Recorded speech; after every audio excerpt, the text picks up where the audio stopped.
30,000 feet, 9,144 meters, 9 kilometers, or 5.7 miles. So far, only one person has survived a free fall from that height.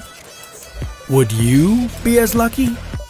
This is What If, and here's what would happen if you fell out of an airplane at 30,000 feet.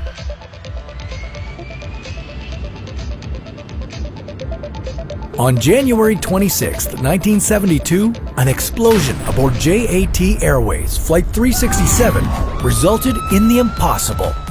22-year-old flight attendant Vesna Vulovic fell from 10,000 meters in the air, setting a world record for surviving the highest fall without a parachute. How did she survive? Is there a trick to falling out of an airplane and surviving?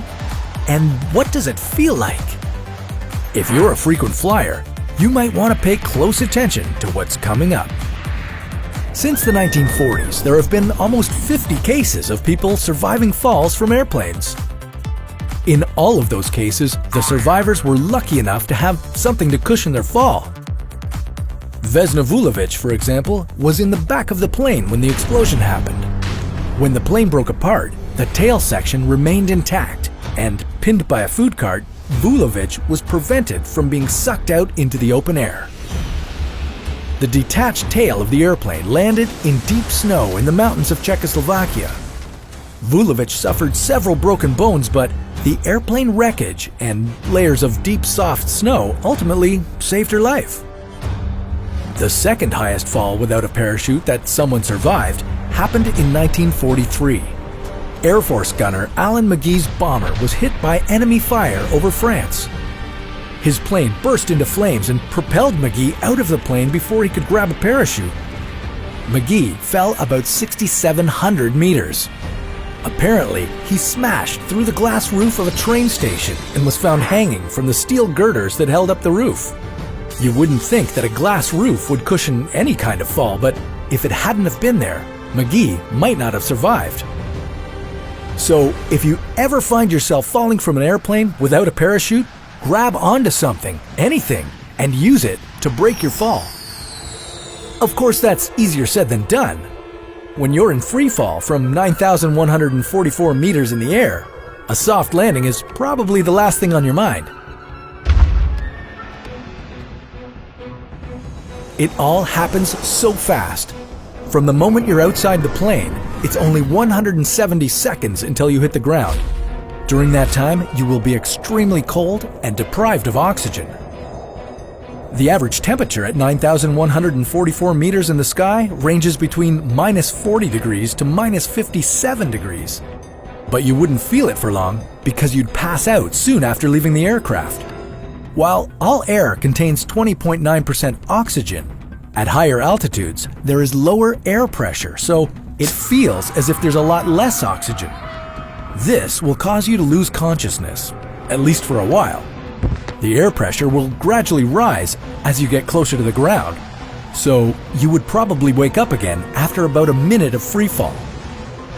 As you fall, your speed will increase by 9.8 meters per second, every second, because that's the Earth's gravity. Eventually, you would stop accelerating and reach a constant speed known as terminal velocity. This results from a buildup of air pressure below you as you fall, because air can't get out of your way fast enough. And at the same time, the air behind you doesn't fill in fast enough, creating a sort of vacuum. The difference in the air pressure below you and the air pressure above you creates drag, or air resistance.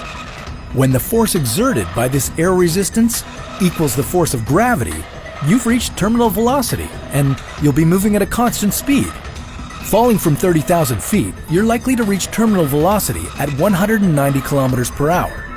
Of course, your actual terminal velocity will depend on your size and weight. The heavier you are, the faster you'll fall. But if you spread your arms and legs out wide, you can increase the amount of drag exerted on you. That might slow you down a bit. You'd enjoy it a lot more if you had a parachute, though. Parachutes are lightweight and very wide. A parachute would cut your falling speed from 45 meters per second down to about 5 meters per second. If you don't have a parachute, it would help to know where to land. Look for somewhere that's soft so there's a chance of breaking your fall. A lot of people who have fallen from airplanes and lived have survived due to landing in deep snow or being cushioned by trees or bushes. Unfortunately, a tree can either be really good or really, really bad. If you don't see anything soft below, your best bet is to try to land feet first with your legs together, slightly bent. When you hit the ground, you'll likely crumple to the side or back.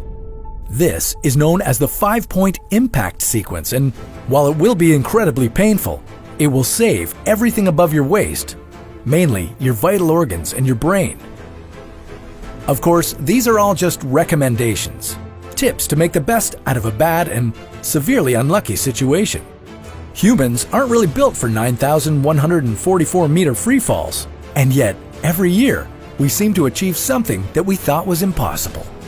So, before your next flight, you might want to pack a 4-leaf clover, just in case.